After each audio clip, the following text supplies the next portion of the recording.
Bien, vamos entonces a continuar con sistema endocrino. Ustedes habían llegado hasta la glándula suprarrenal. Acuérdense que la glándula suprarrenal es una glándula que se encuentra por encima, ¿sí?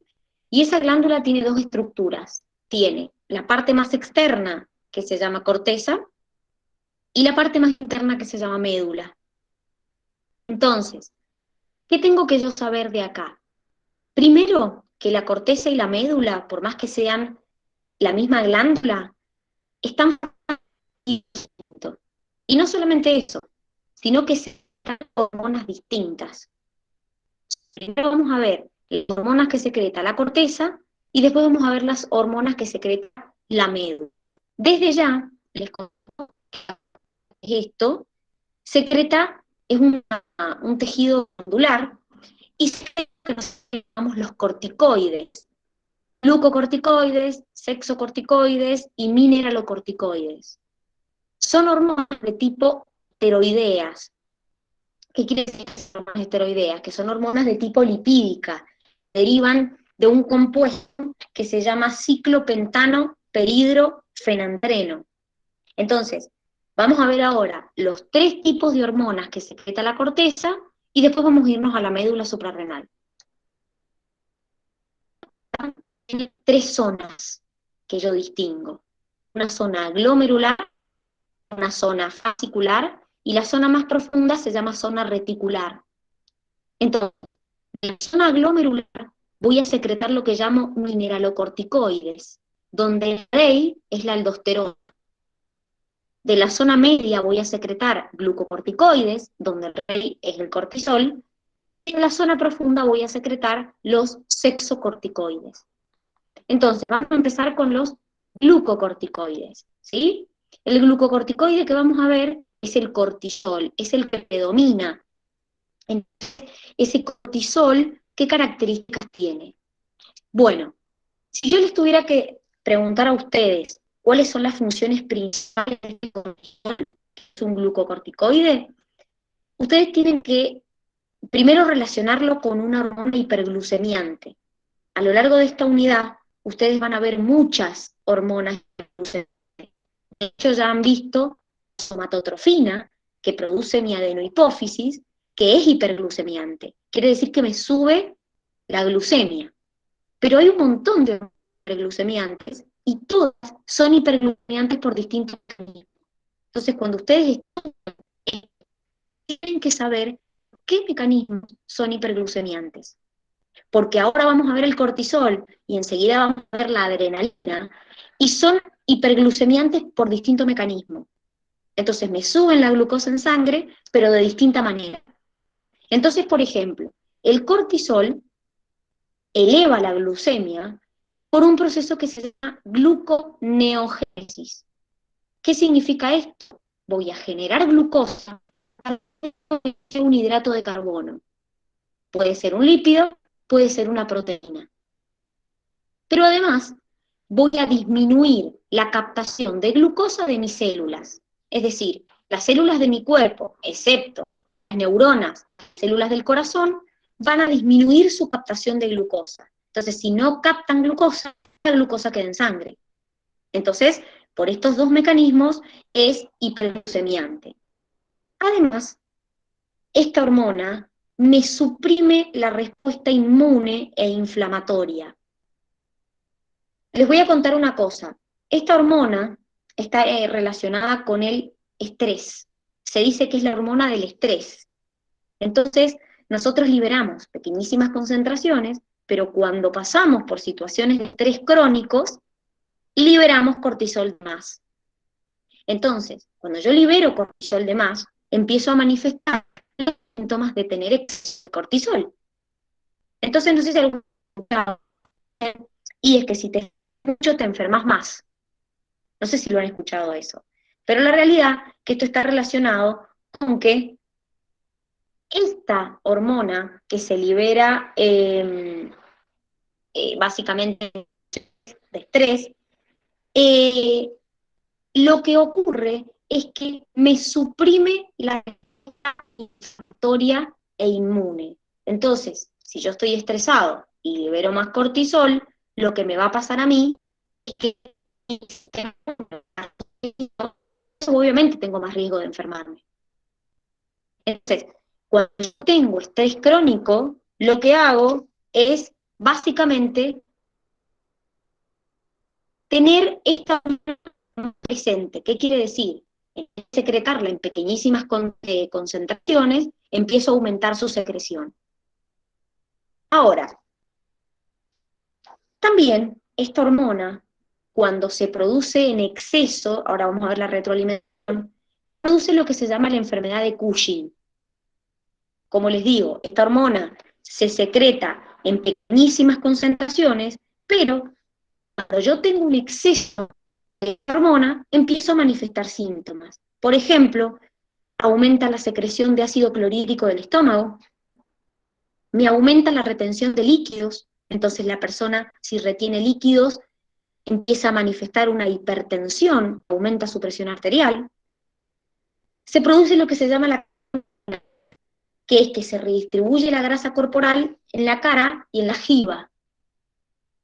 Además, el exceso me disminuye la osificación y me produce nerviosismo, ansiedad. Por eso, chicos, cuando ustedes están pasando por una situación de estrés crónico, puede ser que su presión arterial esté aumentada, que tengan gastritis, de ácido clorhídrico, que se sientan nerviosos, ansiosos. Yo probablemente si les mido su glucemia está un poquito más alta también de lo normal. Entonces, esta hormona siempre se secreta en pequeñísimas concentraciones, excepto que yo, por ejemplo, tenga la enfermedad de... También se puede secretar de menos y producir que me da todo lo contrario. Por Se le ejemplo, me da escucha una cortado por parte. Sí, es como que la parte más Se importante se escucha corta. cortado. A ver, espérenme.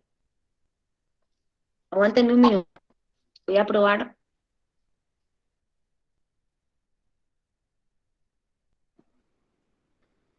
Miren, voy a probar a apagar la cámara. Cuando el mundo empieza a trabar, la cámara se escucha mejor. Díganme si se escucha mejor. Si no, probamos. Es Se escucha igual, me igual. parece, por ahora. A ver, espérenme. No, pero debe ser el nuevo, así que... Se le escucha como si fuese un robot por partes y por partes se corta también. Ajá, el internet. Sí, puede ser el internet. A mí, el Moodle no me dice dando. A ver, espérenme un minuto.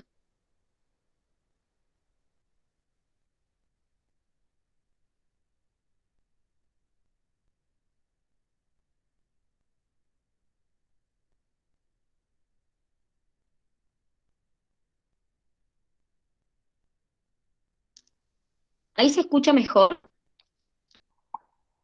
Vayan diciéndome si se escucha mejor ahí. Ahora sí. Hasta Bien, ahora sí. bueno. Fíjense entonces, como les decía, esta hormona, que es justamente el cortisol, es una hormona que en exceso produce la enfermedad de Cushing. Y cuando yo tengo una disminución de su producción, me produce la enfermedad de Addison. Ahora, a veces nosotros necesitamos de los corticoides exógenos en ciertas ocasiones. ¿Les ha pasado que, por ejemplo, han tenido una reacción alérgica, conocen a alguien que ha tenido una reacción alérgica, o un broncoespasmo, una crisis asmática? Y en ese caso son necesarios los corticoides. Cuando a mí me ponen corticoides, lo que me provocan es esto. Entonces, ¿por qué? Porque justamente yo con esto lo que logro es suprimir la respuesta inflamatoria e inmune. Entonces, de esa manera, la persona, por ejemplo, si tiene una reacción alérgica, cuando yo le aplico el corticoide, lo que hago es suprimir esa reacción alérgica, que en realidad es una respuesta inmune, lo que ocurre ahí. Entonces, Como les dije, esta hormona está regulada en nosotros por la ACTH o adrenocorticotrofina. ¿Quién la liberaba? Ahí está. El hipotálamo. A ver, Perdón, la hipófisis. muy bien, la adenohipófisis. Entonces, ¿qué es lo que pasa?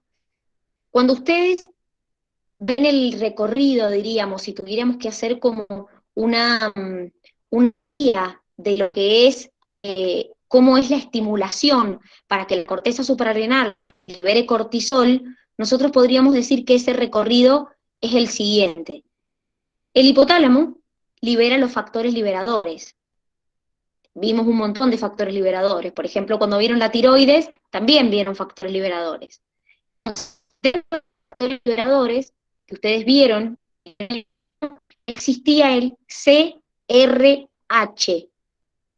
Ese factor liberador que produce el hipotálamo estimulaba que mi hipófisis, puntualmente mi adenohipófisis, produjera adrenocorticotina o ACTH.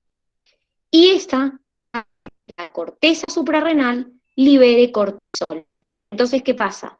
Cuando yo tengo exceso de cortisol, aumenta la producción de cortisol, lo que ocurre es que este sistema se inicia por retroalimentación negativa. Entonces, cuando aumento la cantidad de cortisol que tengo, el hipotálamo se deja de producir hacia Profe, se le de sigue cortisol. mucho. Esto, Sí. a ver, bueno, vamos a hacer una cosa. Salgan y volvamos a entrar. A ver si así se escucha mejor. Salgan y volvamos a entrar. A ver si así podemos escuchar mejor.